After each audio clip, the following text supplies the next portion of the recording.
Muling uminit ang usap-usapan tungkol sa posibleng pagbagsak ng kita ng TV5 matapos ang pagtatapos ng partnership nito sa ABS-CBN. Lalo na't tuluyan ang nawala sa kanilang lineup ang ilang kapamilya shows na dati ay umaani ng solidong viewership. Sa panahon ng kolaborasyon ng dalawang network, napalawak ng TV5 ang audience reach nito dahil sa pag-ere ng mga kilalang programa mula sa ABS-CBN. Dahil dito, mas naging kompetitibo ang ilang time slot ng TV5, lalo na sa prime time at noon time na nagbukas ng mas maraming oportunidad para sa advertisers at sponsorship deal. Nang magwakas ang naturang partnership at ma-pull out ang mga kapamilya program, kapansin-pansin umano sa ilang industry observers ang pagbabago sa ratings performance ng ilang oras ng programa ng TV5.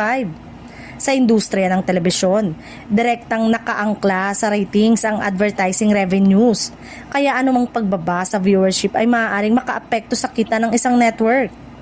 Gayunpaman, sa ngayon ay wala pang pahayag ang pamunuan ng TV5 na nagsasabing bumagsak nga ang kanilang kita.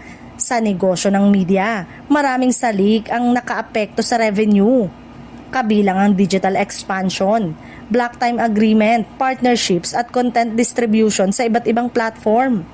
Sa kabila ng mga espekulasyon, patuloy namang nag-i-invest ang TV5 sa original programming at bagong content upang palakasin ang kanilang sariling brand identity.